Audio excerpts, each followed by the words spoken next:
সর্বশেষ ইরান এবং কি যুক্তরাষ্ট্রের যে যুদ্ধের আপনার কাছে কী সর্বশেষ আপডেট আছে সেই বিষয়ে একটু জানতে চাবো। ধন্যবাদ। আপডেট তো সর্বশেষ আপডেট যেটা হচ্ছে আরামকোতে হামলা হলো কিছুক্ষণ আগে, এই সৌদি আরবের আরামকোতে যে হামলা হলো এবং সেই হামলার দায় স্বীকার করেছে আপনার এই হুতিরা। এখানে কয়েকটা বিষয় আমরা লাস্ট কিছুদিনে আসলে ঘোরপেচ খেয়ে যাচ্ছে। আপনি জানেন যে মক্কা চুক্তির মাধ্যমে এই সৌদি আরব, তুরস্ক এবং হচ্ছে পাকিস্তান তিনটা দেশ একটা চুক্তিতে পৌঁছেছে, প্রতিরক্ষা চুক্তি, যে এক দেশের উপর হামলা মানে হচ্ছে ওই দেশগুলোর সবার উপর হামলা ধরে নেওয়া হবে, অর্থাৎ অনেকটা ন্যাটো স্টাইলে। এখানে আপনি দেখবেন যে তিনটা দেশ এখানে যুক্ত হয়েছে। এখানে কিন্তু তিনটা দেশে তিন রকমের ইন্টারেস্ট আছে। এক হচ্ছে তুরস্কের আপনার পৃথিবীর সবচেয়ে বড় আধুনিক ড্রোন এবং আকাশ প্রতিরক্ষা ব্যবস্থায় তারা এখন পৃথিবীর অন্যতম একটা দেশ। পাকিস্তানের কিন্তু আবার আকাশ প্রতিরক্ষা ব্যবস্থায় দুর্বল, তারা আবার গ্রাউন্ড ফোর্সে পৃথিবীর অন্যতম দেশ এবং তাদের পারমাণবিক বোমা আছে। তুরস্কের আবার পারমাণবিক বোমা নাই। অর্থাৎ এক দেশের পারমাণবিক বোমা আছে, এক দেশের আকাশ প্রতিরক্ষা ব্যবস্থা আছে, আরেক দেশের পারমাণবিক বোমা বা আকাশ প্রতিরক্ষা কোনোটাই নেই, তাদের টাকা আছে। অর্থাৎ তিন দেশের তিন ধরনের ইন্টারেস্ট একসাথে যুক্ত হচ্ছে।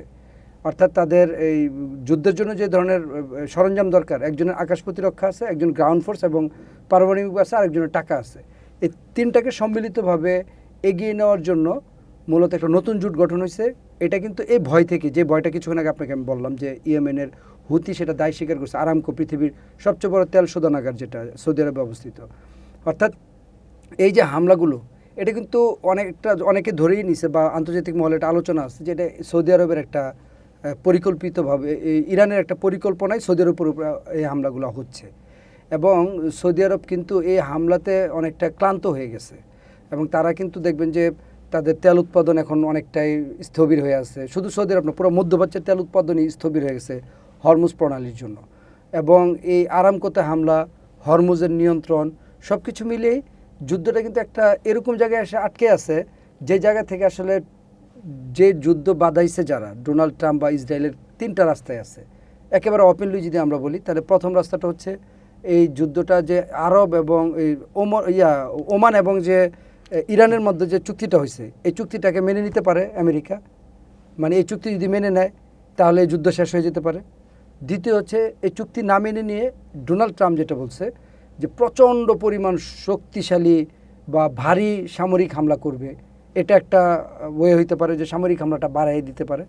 তৃতীয় যেটা হচ্ছে যে এখন যেভাবে চলতেছে, যেটাকে আমরা বলি লডর বর্ডর, অর্থাৎ কখনো তারা হামলা করতেছে, কখন আবার আলোচনা করতেছে, হামলা আলোচনা, চুপচাপ থাকা, আবার কয়দিন পরে হামলা, গুছায় হামলা, এরাও চুপ থাকে ওরাও চুপ থাকে, সবাই যার যার মতো করে জিনিসপত্র গুছায় আবার হামলা করে, আবার চুপ থাকে, আবার আলোচনা হয়। এটা এই যে হামলা এবং আলোচনা বারবার হচ্ছে, চুক্তি ভঙ্গ হচ্ছে, এই চুক্তি ভঙ্গ নিয়ে কিন্তু ইরানিরা আমেরিকার উপর কোনো ধরনের আস্থা নিতে পারে না। আপনি জানেন যে এই হামলার পিছনে দুইটা বড় কারণ ট্রাম্প উল্লেখ করে, ডোনাল্ড ট্রাম্প। একটা হচ্ছে পারমাণবিক নিরস্ত্রকরণ ইরানকে, দ্বিতীয় হচ্ছে রেজিম চেঞ্জ। মানে এই দুইটাই তো মোটা দাগে আলোচনা করে আমেরিকান যে কোনো আলোচনা বা সংবাদ সম্মেলনে। এখন দেখেন পারমাণবিক নিরস্ত্রকরণের জন্য কিন্তু ওই বারাক ওবামা 2015 সালের 28শে ডিসেম্বর আপনার এই একটা চুক্তি হয়েছিল আরও আগে, কিন্তু 2015 সালের 28শে ডিসেম্বর বারাক ওবামার সাথে চুক্তি করার পর ট্রাম্পের বারাক ওবামার সাথে ইরানের চুক্তি হয়েছিল যে তারা পারমাণবিক অস্ত্র বানাবে না। এবং ওই চুক্তি হওয়ার পর তারা কি করেছে যে নিজেদের যে 8.5 মেট্রিক টন, 8.5 মেট্রিক টন পরমাণু তাদের ছিল, সমৃদ্ধকরণ পরমাণু, সেটা কিন্তু তারা ওই চুক্তির আলোকে, যেটা বলে JCPOA অর্থাৎ joint comprehensive plan of action, এই চুক্তির আওতায় তারা রাশিয়ার কাছে হস্তান্তর করছে।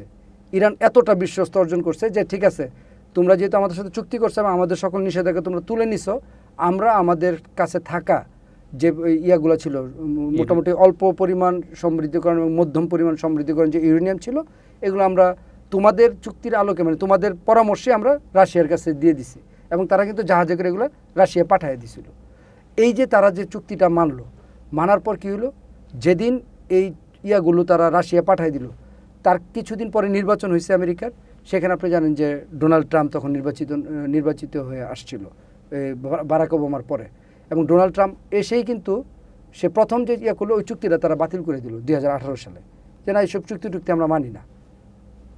ইরান তো তাজ্জব হয়ে গেল, যেটা কী ধরনের কথা বলতেছে, চুক্তি মানতেছে না, আমরা সব তো পাঠিয়ে দিছি। এই যে একটা বিশ্বাস ভঙ্গের জায়গা তৈরি করলো প্রথম আমেরিকা। এই চুক্তি বাতিল করার পর ইরান তখন ঘোষণা দিল যে তোমরা যেহেতু চুক্তি মানোই নাই, আমরা তাহলে এখন পারমাণবিক বোমার জন্য যে পরিমাণ সমৃদ্ধিকর ইউরেনিয়াম দরকার আমরা সেটা করব। এই দ্বন্দ্বটা আবার তৈরি হলো। তখন আবার এই দ্বন্দ্বটা যখন চূড়ান্ত পর্যায়ে আমেরিকা যেটা দ্বিতীয়বার আক্রমণ করলো 2025 সালের জুন মাসে, আপনি জানেন যে ইরান যৌথভাবে ইসরায়েল এবং আমেরিকা ইরানের উপর হামলা করে। সেই হামলার সময় কিন্তু ডোনাল্ড ট্রাম্পকে সাংবাদিকরা প্রশ্ন করছে যে হামলাটা কেন এই মুহূর্তে। তখন ডোনাল্ড ট্রাম্প বলছিল যে আমাদের কাছে তথ্য ছিল যে ইরান এখন মোটামুটি পরমাণু বোমা তৈরির জন্য সকল উপাদান তারা রেডি করে ফেলছে, যার কারণে আমরা পারমাণবিক স্থাপনায় কিন্তু তারা হামলা চলে। এখন দেখেন এই হামলাটার ক্ষেত্রে আমেরিকা কী পরিমাণ বিশ্বাস ভঙ্গ করছে। যেদিন এই হামলাটা চালায় আপনার, তখন কিন্তু তাদের মধ্যে একটা আলোচনা চুক্তি চলতেছিল, চলার মধ্যে কিন্তু তারা হামলা চালায়। এই দ্বিতীয়বার তারা বিশ্বাস ভঙ্গ করলো। তৃতীয়বার তারা বিশ্বাস ভঙ্গ করলো যখন আপনার জেনেভায়, সুইজারল্যান্ডের জেনেভায় আপনার ইরান এবং আমেরিকা পরমাণু নিরস্ত্রীকরণের জন্য পুনরায় আলোচনা করতেছিল এবং তাদের মধ্যে আলোচনাটা চূড়ান্ত চুক্তির পর্যায়ে চলে গেছিল। এবং তারা লাস্ট ডেতে যেদিন চুক্তির একটা পর্যায়ে মোটামুটি উন্নত হয়েছে, ওই ডেতে তারা ঘুমাইতে গেছিলো 27 ফেব্রুয়ারি বা 28 ফেব্রুয়ারি রাতে, ওই যখন তারা আলোচনা করে ঘুমাইতে গেছে দুই পক্ষ আমেরিকা এবং ইরান, সেদিন রাত্র ইরান আপনার আমেরিকা ইরানের সর্বোচ্চ হামলাটা চালায় যখন আপনার আলী খামেনি মারা যায় এবং ইরানের সর্বোচ্চ দলীয় নেতারা মারা যায়। এখানেও কিন্তু আমেরিকাটা চরম বিশ্বাস ভঙ্গ করলো। তারপর আমরা দেখলাম আবার পুনরায় 60 দিনের চুক্তি করলো, সেখানে আবার পুনরায় যুদ্ধ শুরু হলো। অর্থাৎ আমেরিকা কিন্তু চুক্তি ভঙ্গ করতে করতে ইরানের কাছে আমেরিকা একেবারে চরম পর্যায়ে চলে গেছে। এখন ইরানিরা কিন্তু আমেরিকাদেরকে আর বিশ্বাস করে না। তারা কিন্তু যুদ্ধ চালানোর জন্য বা যুদ্ধটা হবে এটাই তারা ধরে নিছে।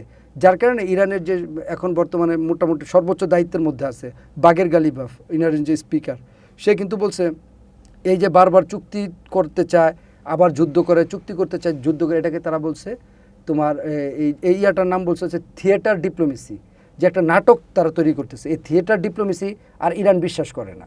তার মানে এখন ইরানের সামনে কিন্তু একটা শক্তিশালী পথ তারা অবলম্বন করতেছে এবং তারা কিন্তু একটা শক্তির জায়গা প্রয়োগ করার চেষ্টা করছে। জানে যে আমেরিকার সাথে আসলে এই বারবার চুক্তি করে আবার যুদ্ধ করে, যুদ্ধ করে এখানে আসলে কাজ হবে না। যার কারণে ইরান কিন্তু এখন স্ট্র্যাটেজি বেছে নিছে যে যুদ্ধই করতে হবে। এখন এই যে যুদ্ধটা যে চালায় যাবে, আমেরিকার কাছে কিন্তু ওই পরিমাণ স্ট্রেংথ বা মন মানসিকতা আমেরিকার নাই। আমেরিকাও ক্লান্ত হয়ে গেছে, তাদের যুদ্ধাস্ত্র ক্ষয় হচ্ছে, তাদের ম্যান পাওয়ার ক্ষয় হচ্ছে, তাদের যার আওতায় আপনার যুদ্ধটা করতেছে মেজর হ্যাকশেদ, যাকে প্রতিরক্ষামন্ত্রী বলা হয়, সর্বোচ্চ লিডার বলা হয়। আমি don't take it other way, এটা আমি কাউকে ছোট করতেছি না, সে কিন্তু একটা মেজর পদের, অর্থাৎ মেজরের পর লেফটেন্যান্ট কর্নেল, তারপর আপনি জানেন major general, brigadier general, major general, তারপর হচ্ছে লেফটেন্যান্ট জেনারেল, ফিল্ড মার্শাল, বহু পদ রয়ে গেছে। এত পদের মানে মেজরটা হচ্ছে আর্মিদের একটা হচ্ছে ম্যান্ডেটরি পোস্ট। কেমন পোস্ট যে আপনি কমিশন র্যাঙ্কে ঢুকলেই মেজর পর্যন্ত কোনো কিছু ছাড়াই হয়ে যাবেন। এরপরে কিন্তু যা হতে হবে আপনাকে কিন্তু একটা নির্দিষ্ট এটা প্রশিক্ষণ পড়ালেখার মাধ্যমে হতে হয়।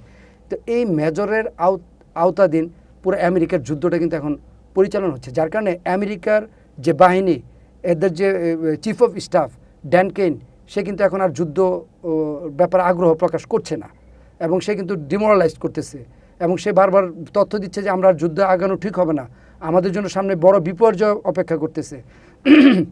কারণ কি, আপনি শুধু এটা না, আপনি জানেন যে ইসরায়েলের যে প্রতিরক্ষামন্ত্রী, ইসরায়েল কার্জের সাথেও আপনার ইসরায়েলের যে সেনাপ্রধানের সাথে দ্বন্দ্ব তৈরি হয়েছে।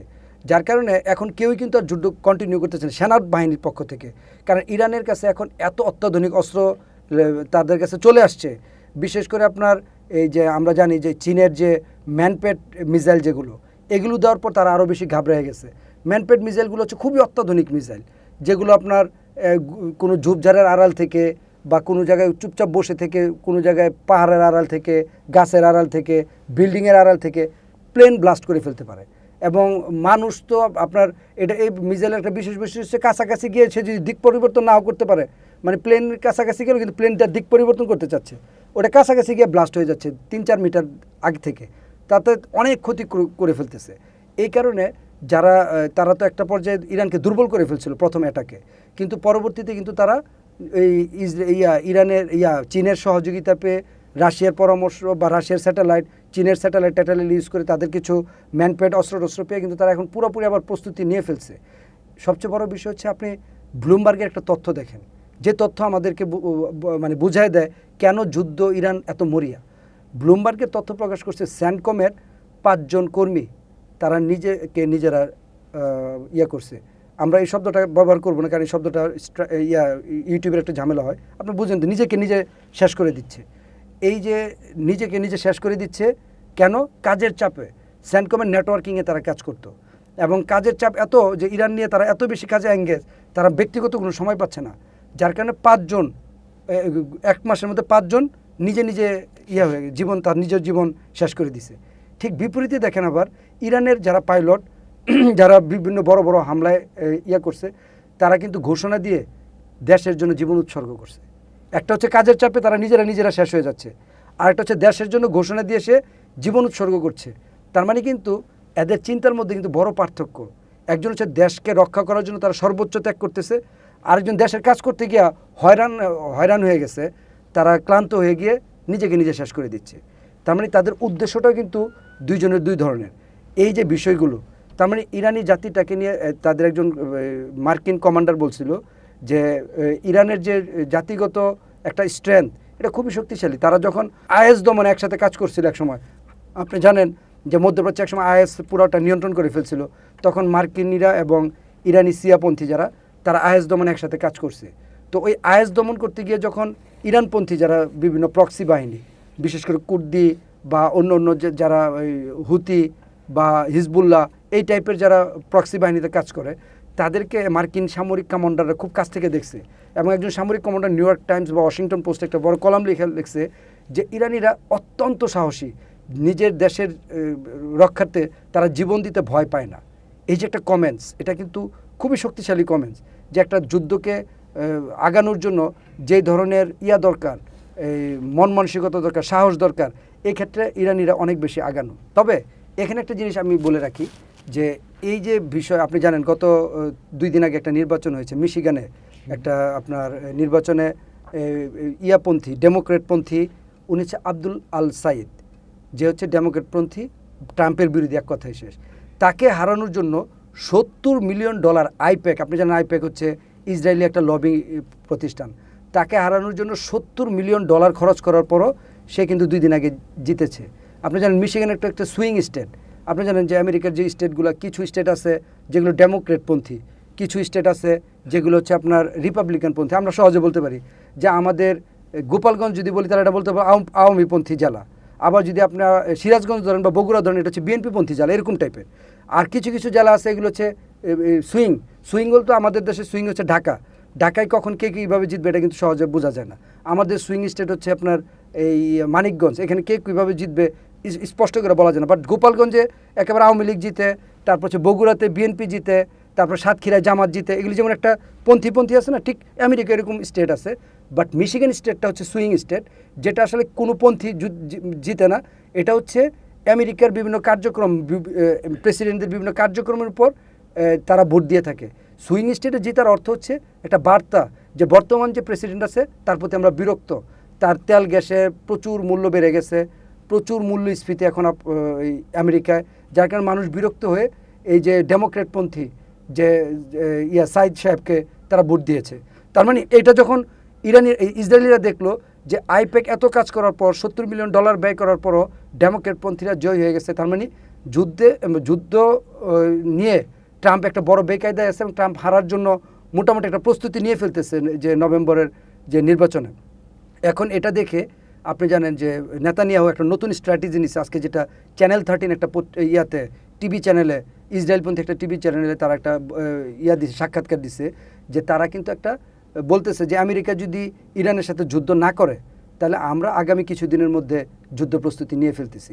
তার মানে ইসরায়েল এখন ইরানের সাথে যুদ্ধ করতে যাচ্ছে। যদি আমেরিকা সরে যায় চুক্তি করে, তাহলে ইসরায়েল ইরানের সাথে যুদ্ধ করবে, এটা তারা ডিক্লার দিচ্ছে। এবং আপনি জানেন যে আমেরিকার একজন সামরিক ঊর্ধ্বতন কর্মকর্তা এবং আইডিএফ, যেটা ইসরায়েলের ডিফেন্স ফোর্স, তারা সহ ইসরায়েলে কিন্তু এই কিছুক্ষণ আগেও তাদের একটা বৈঠক হয়েছে। এই বৈঠকের বার্তা হচ্ছে ইরানের উপর একটা বড় হামলা হয়ে যেতে পারে।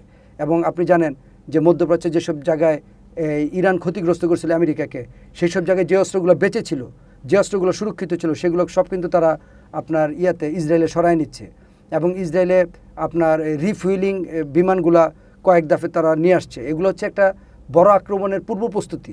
তাই বলা যাচ্ছে না এখন বেঞ্জামিন নেতানিয়াহু চাচ্ছে, যেহেতু 27 অক্টোবর তাদের নির্বাচনের ডে ঘোষণা করছে, বেঞ্জামিন নেতানিয়াহু চাচ্ছে যে কোনোভাবে যুদ্ধটা যদি সে আবার ইরানের সাথে বাধাইতে পারে, তাহলে সে নির্দ্বিধায় একেবারে অনেক ভোটে সে জয়ী হয়ে যাবে। কারণ যখনই সে ইরানের সাথে যুদ্ধ করে, ইরান তার রাগে ক্ষোভে তখন পাল্টা হামলা করে ইসরায়েলের উপর। যখনই ইসরায়েলের উপর হামলা করে, তখন ইসরায়েলের নেতানিয়াহু তাদের জাতিকে বলে যে দেখো, আমরা যদি বেঁচে থাকতে হয় তাহলে ইরানকে শেষ করে দিতে হবে। কারণ ইরান আমাদের উপর যেভাবে ক্ষেপণাস্ত্র হামলা চালায়, এটাকে যদি আমরা ইরানকে ক্ষেপণাস্ত্র প্রযুক্তি বা পারমাণবিক প্রযুক্তি শেষ না করতে পারি, তাহলে কিন্তু আমরা এই দেশকে টিকায় রাখতে পারবো না। আমাদের টিকে থাকার জন্য ইরানকে ধ্বংস করা জরুরি। এই বার্তাগুলো যখন সে বারবার তার জনগণকে দেয় এবং তার জনগণ উপলব্ধি করে যে আসলেই তো আমাদের ছোট একটা দেশ। আপনি জানেন যে ইসরায়েলের আয়তন বাংলাদেশের চট্টগ্রাম বিভাগ যেটা, এটা থেকে ছোট। যে ছোট দেশের উপর যদি এইভাবে হামলা চালায়, তাহলে তো আমরা আসলে টিকে থাকতে পারবো না। তাহলে আমরা টিকে থাকতে হলে ইরানকে ধ্বংস করতে হবে। আর ইরানকে ধ্বংস করতে হলে বেঞ্জামিন নেতানিয়াহুর উপর কোনো আসলে প্রধানমন্ত্রী নাই, আর বা এটা কেউ পারবেও না। কিন্তু এখন এখানে একটা বড় সংকট তৈরি হয়েছে। এই আমেরিকায় যেমন ড্যান কেইন আপনার এই ইয়ার বিরুদ্ধে চলে যাচ্ছে, ট্রাম্পের বিরুদ্ধে, সে যুদ্ধ করতে চাচ্ছে না। ইরানের এই ইসরায়েল কার্যের সাথে, অর্থাৎ ইসরায়েলের প্রতিরক্ষামন্ত্রীর সাথে ইসরায়েলের যে সেনাপ্রধান, তারও কিন্তু এখন মতবিরোধ হচ্ছে। সে বলতেছে যে না, আমরা যুদ্ধ আর বাড়াইতে চাচ্ছি না। কারণ কি, আপনি নিজেও বুঝবেন, যুদ্ধে কিন্তু সিভিল প্রশাসনের ক্ষতি হয় না, ক্ষতি হয় মিলিটারি প্রশাসন। তারা কিন্তু এখানে ক্ষতিগ্রস্ত হচ্ছে, তাদের রক্ত ঝরছে, তাদের জীবন চলে যাচ্ছে, তাদের পরিবার এখানে আতঙ্কিত হচ্ছে, তারা আত্মহত্যা করতেছে, তারা বিভিন্ন ধরনের চ্যালেঞ্জ ফেস করতেছে। আর সিভিলরা কিন্তু নিজেদের রাজনৈতিক স্বার্থে তারা এই ফায়দাটা লুটতেছে। সিভিলরা রক্ত ঝরছে কিন্তু আপনার সামরিক বাহিনীর, আর ফলাফল পাচ্ছে কিন্তু সিভিল প্রশাসন। তাই এটা কিন্তু তাদের ভিতরে একটা বিরোধ তৈরি হয়ে যাচ্ছে, যেটা আমরা জানি আইআরজিসি এবং আব্বাস আরাকচি এবং ইয়ার মধ্যে কিন্তু একটা বিরোধ আছে। যতই প্রকাশ্যে না হোক, কিন্তু আমরা ওদের খবরগুলি পড়লে এগুলো আমরা জানতে পারি। আলটিমেটলি যেটা হচ্ছে যে এই যুদ্ধটা কন্টিনিউ করার মতো একটা লম্বা ইয়াতে কেউই নাই। কিন্তু নেতানিয়াহু নির্বাচনের যেহেতু 27 অক্টোবর ডিক্লেয়ার দিয়ে দিয়েছে, সে নিজেকে নির্বাচিত করার জন্য যুদ্ধটাকে নতুন একটা ফরমেশনে নিতে চাচ্ছে। বাট আমেরিকা এটাকে আসলে কতটুকু নিতে দেবে, এটা হচ্ছে আমেরিকার উপর ডিপেন্ড করবে। আপনি জানেন যে এই মোসাদের 2 জন শীর্ষ কর্মকর্তাকে 2 দিন আগে চাকরিচ্যুত করা হয়েছে, 2 দিন বা 3 দিন আগে। একজন হচ্ছে মোসাদের একবার পরিচালক ডিরেক্টর লেভেলের, আরেকজন হচ্ছে ইরানের যে হেড অফ প্ল্যানিং। এই 2 জনকে তারা চাকরিচ্যুত করছে। এটার বার্তা কি? এটার বার্তা হচ্ছে মোসাদের কৌশলগত যে তথ্য ছিল, এগুলোর মধ্যে ভুল তথ্য ছিল। এবং এই তথ্য দেওয়ার কারণেই কিন্তু আজকে যে হেনস্থার শিকার হচ্ছে আমেরিকা, ইসরায়েল, এটা কিন্তু ওই মোসাদের ভুল তথ্য দেওয়ার কারণেই, যার কারণে তাদেরকে সরিয়ে দেওয়া হয়েছে। মোসাদের 2 জনকে বহিষ্কার করছে। এটাই বার্তা দিচ্ছে যে আসলে এখানে ইরানের স্ট্র্যাটেজিক্যালি যে গোয়েন্দা ব্যর্থতা, এটা তারা স্বীকার না করলেও এই বহিষ্কারের মাধ্যমে আমরা বুঝে নিছি যে এখানে আসলে মোসাদের একটা বড় ধরনের গোয়েন্দা ব্যর্থতা ছিল। এই ব্যর্থতাই কিন্তু তাদেরকে যুদ্ধে একটা এলোমেলো অবস্থান তৈরি করে ফেলছে।